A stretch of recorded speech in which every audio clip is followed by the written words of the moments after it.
Frédéric Tadei.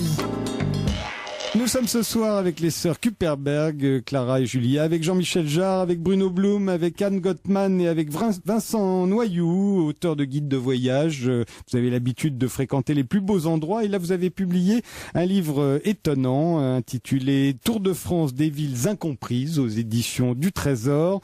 Parmi les villes incomprises, il y a par exemple Maubeuge. On a vu il y a quelques jours Johnny Hallyday interviewé à Papette où il donnait un concert. Qu'est-ce qu'il a déclaré, Johnny Hallyday? Que c'était quand même plus agréable d'être à Tahiti qu'à Maubeuge. Et ça tombe bien, Maubeuge est dans votre Tour de France des villes incomprises. Maubeuge qui est dans le nord, c'est une ville collée à la Belgique. Bourvil s'en était moqué dans une chanson, Le clair de lune à Maubeuge. Maubeuge, pourquoi est-ce que c'est une ville incomprise? Et pourquoi toutes les autres? Vous en avez choisi 12 en France. Qu'est-ce qu'elles ont de commun, ces villes? Ce sont des villes auxquelles on a collé une étiquette assez méprisante. Maubeuge, ça fait sourire parce qu'on pense à la chanson de Bourvil. Vesoul, ça fait sourire parce qu'on pense à la chanson de Brel. Vierzon aussi, d'ailleurs, c'est la même chanson, Vesoul. Mais vous croyez qu'ils avaient choisi ces villes parce que justement, au hasard? Non, elles devaient déjà avoir quelque chose. Qui de l'œuf ou de la poule, ça, c'est un petit peu le mystère. Je pense que c'est phonétique. C'est phonétique. Exactement. Vous pensez, je pense que la sonorité de Vesoul, de Vierzon, de Maubeuge, de Mulhouse, ça. Il y a Verdun, mais pour d'autres raisons peut-être. On en parlera. Il y a la Bourboule. La Bourboule, voilà, ça fait sourire rien que le nom, la sonorité fait sourire.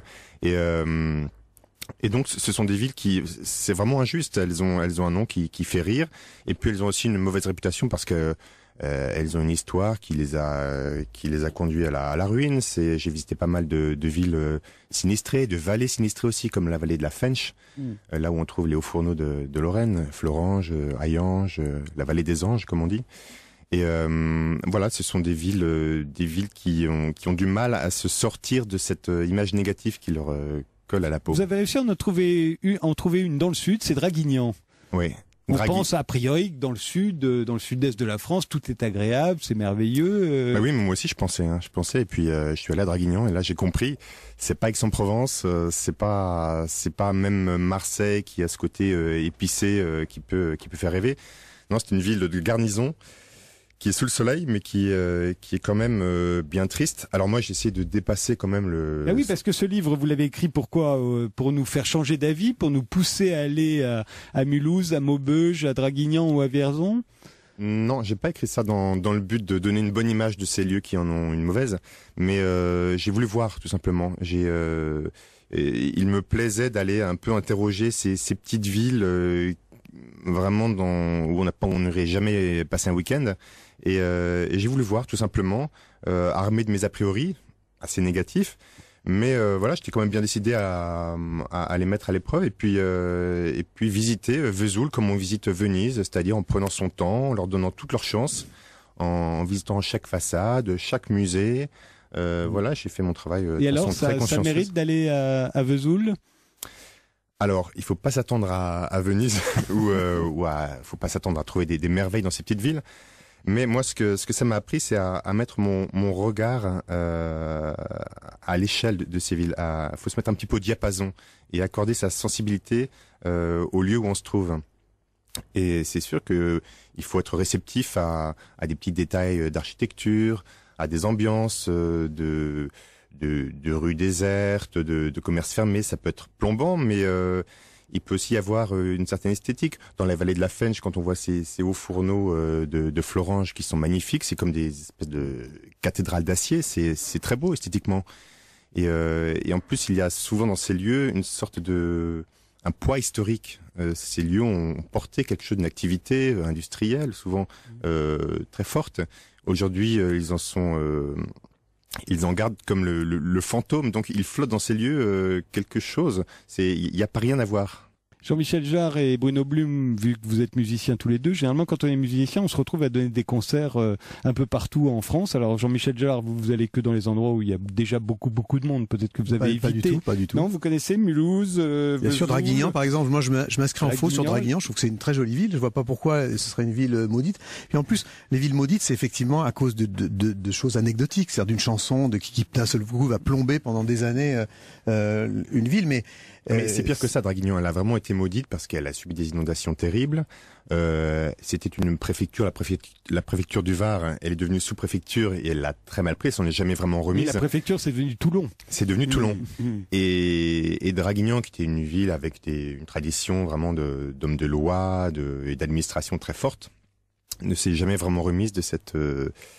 Et quand vous dites elle ne s'est jamais remise, on parle de la ville, on parle des habitants, parce que elle ne s'est jamais remise, c'est pas abstrait une ville. Non, c'est la ville et ses habitants. Mais allez vous promener à Draguignan et vous allez pas trouver ça riant du tout.